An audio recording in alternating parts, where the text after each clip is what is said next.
What's going on, guys? I just want to start off by saying I appreciate what I'm going to start for personally. I appreciate, all the media coverage of just like my foundation, all the events that, like I do in the community and, all the different types of things. As a player, you never really do it for the recognition or the accolades or anything like that. But it's nice to, I think a lot of people give media a bad rep for what, like for season and other stuff, but it's really cool, to get online and to see the constant appreciation of community and service. And not only for myself, but for my teammates too, like just organizationally covering everything that, we do from an organization standpoint out in the community. So I just want to start off by saying thank you guys so much. It doesn't go unnoticed. I know I don't always, respond or retweet or things like that, but I see it and I really appreciate it. And was going to show, here's the, I don't know if you could read it that well at the back, but that's a cool little deal there. So that's all I wanted to say. So thank you guys. I really appreciate it. Okay, Troy, why don't you lead us off? Geez, Justin, we're blushing. Thank you, my man. And congratulations. It's well-deserved. What does it mean to get a second straight year? You join elite company with Rod Smith, Champ Bailey, Wesley Woodyard as Broncos, who've been nominated for Peyton twice. The second part of the question is, how great was it to see Ed Donatil back and coaching again? Yeah, the first part, it means everything. I know, like, I talked in depth about it last year, but I mean, this award is the most prestigious award, in my opinion, in the NFL. I mean, like all Pro Bowls, all the things that come with like what you're chasing after for as an NFL player. This award means the most to me personally, and so to be recognized, like I said, you don't do it for the accolades or anything like that, but to be recognized as a nomination of someone at the stature of Walter Payton, it just goes above and beyond. And I'm just truly humbled once again by the nomination. And to your second question, having Ed back, it's been great.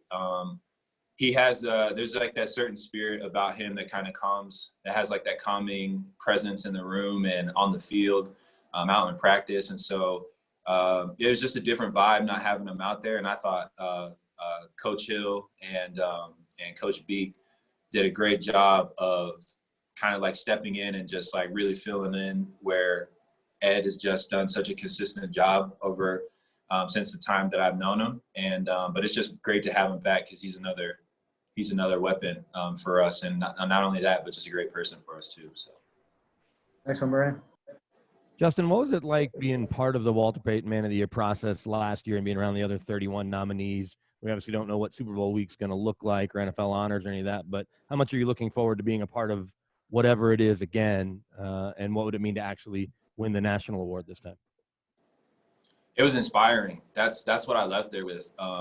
Obviously, there was a lot of bigger name guys there, and it was just inspiring having some conversations, getting to talk to them, and still talk to us, a good amount of them to this day. And when I say inspiring, like it was just really cool to see the same type of passion across the league. You get so caught into your own little bubble here and what you do and with the guys that you do, and it's great. But it was cool to see the same passion and desires and future plans that they have in communities and things like that, different foundations that those guys are supporting. And so that was the biggest thing for me, is how inspiring it was to see that type of work represented all throughout the league, and knowing that the league is in good hands with those types of guys. I'm just, really, it was just really cool. And I don't know what this year is going to hold, but I am looking forward to just being a part of it.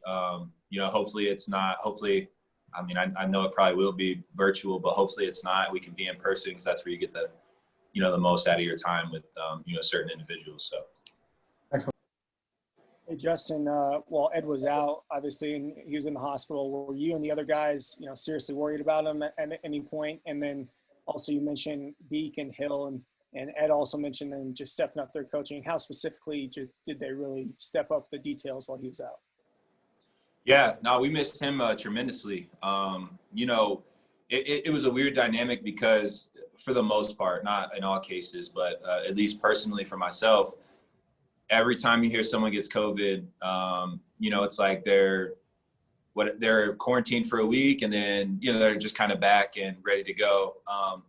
With the exception, like I said, of a few people that I know, but, you know, in Ed's instance, you know, he's like, hey, you know, I'm informed us that he had it. And then next, you know, he was in the hospital and then, you know, different things were going on. And so it just kind of, you know, sunk back into reality. You know, it's just like, this thing is real. People are going, everyone's living through this. We're in a pandemic. Like, it just kind of put things into perspective, and it really made us appreciate just kind of the little things, you know, not to sound cliche or cheesy or anything like that, but it just made us appreciate kind of all the little things and not kind of take any of these things for granted. And so, and answering your second question, I think Coach Hill and Beak have done an amazing job.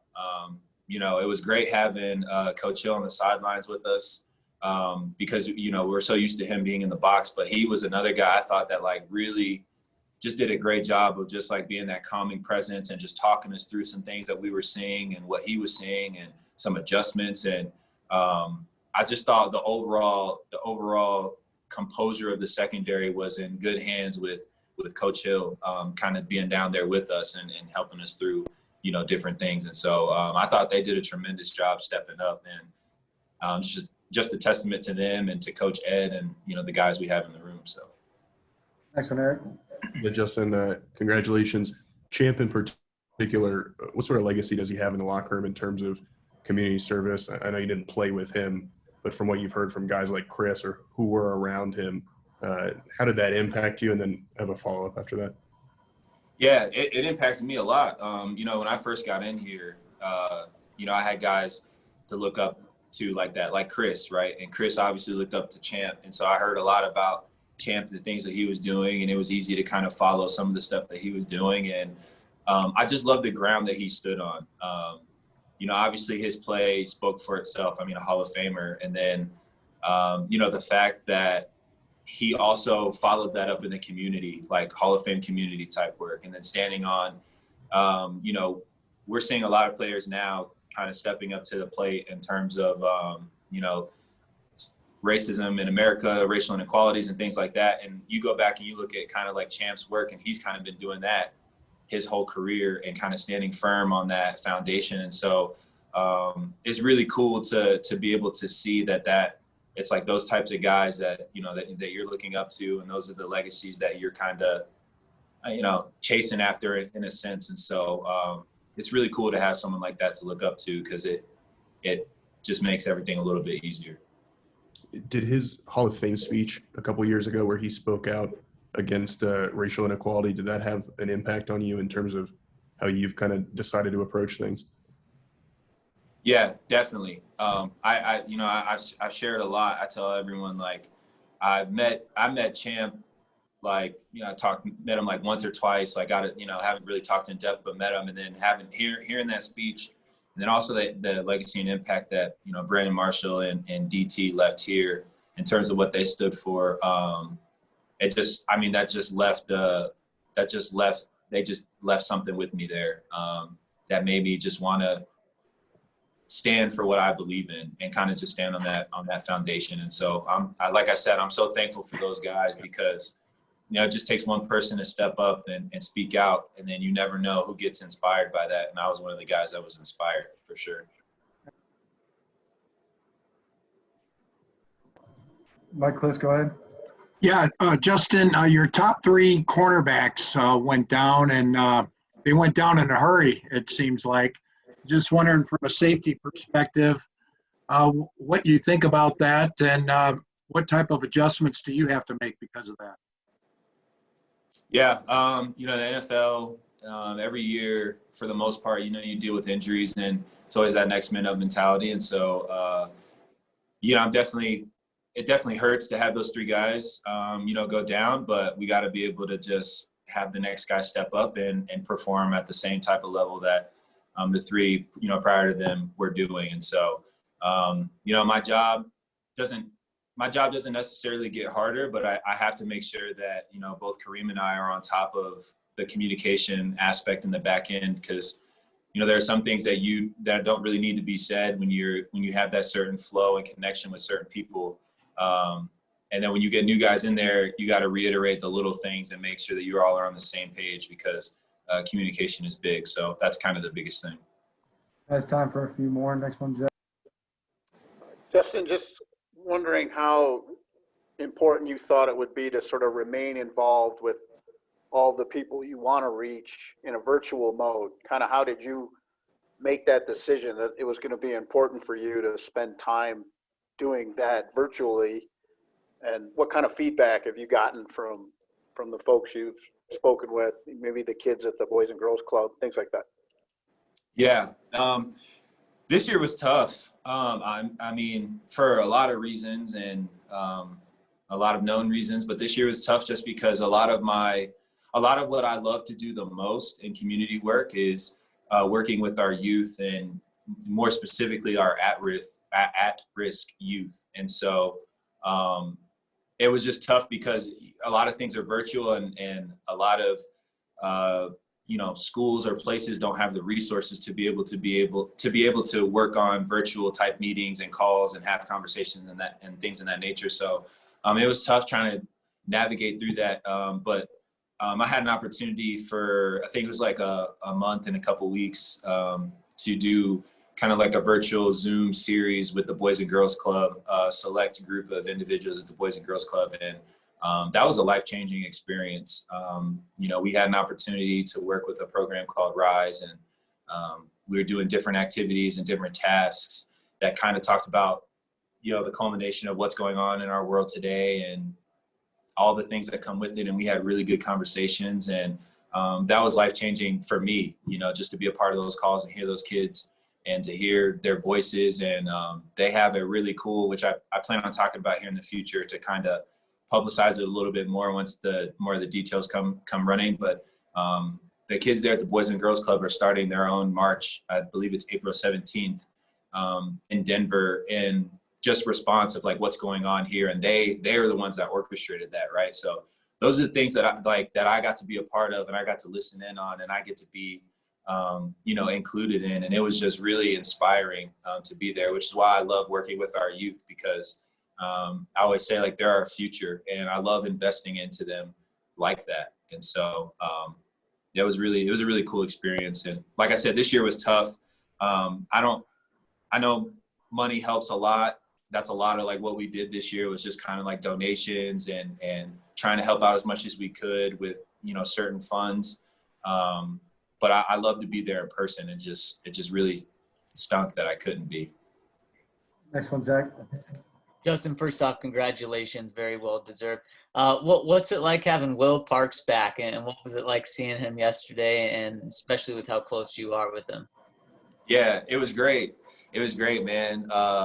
Will is one of one. And so when he came back, it was just like, it was typical Will fashion. Like, I don't even remember exactly what he said, but you're expecting you're like, Jay, like, what's up? Or, dang, I miss you. It was just like, he talked to me as if like he's been here the whole time. Like, just like, I haven't seen him in a couple months. And like the first thing he said was just like, what's up, knucklehead, or something crazy like that. Like, just in typical Will fashion. So we love him, man. I think he's, like I say, he's one-on-one. He brings great energy. And for us to be able to plug in a guy like that has, the knowledge of what's going on. And then obviously I talked earlier about relationship wise, like how important it is in the back end to have that flow and that communication aspect. And he already has it with most of the guys. So it's great to have him.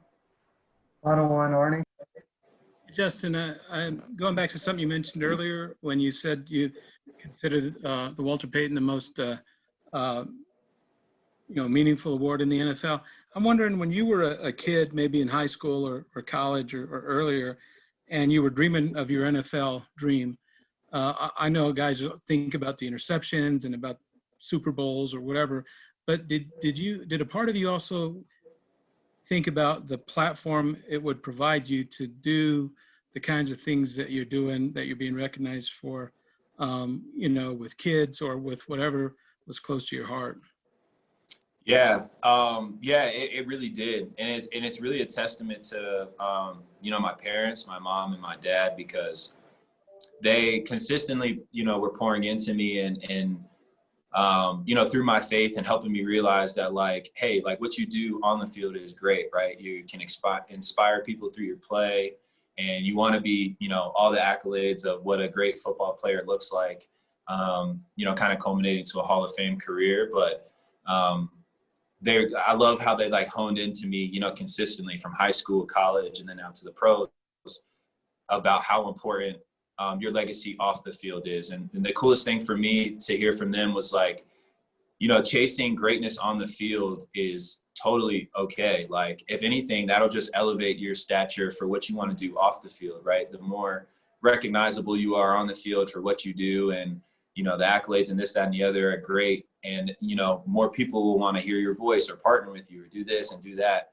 for your off the field stuff. And so as much as I do on the field, I try and like raise the bar as much as I can off the field, because it really does mean, like that much more to me to be able to impact people, kind of like in a broader range of not just my play, but just kind of like what I stand for, and all the things that kind of like embody that. And this has been special because we have so many teammates here that I have so many teammates here that kind of like embody that. And all the guys that got, named for the different awards today, like Joe, Sosa, McTelvin, being for the rookies, Chubb, Dalton, AJ. We just got so many guys that like embody that type of mentality. And so it's just really fun to be able to share those mutual interests here and to just build a better world, because that's ultimately the opportunity I get to have while I have this platform. So.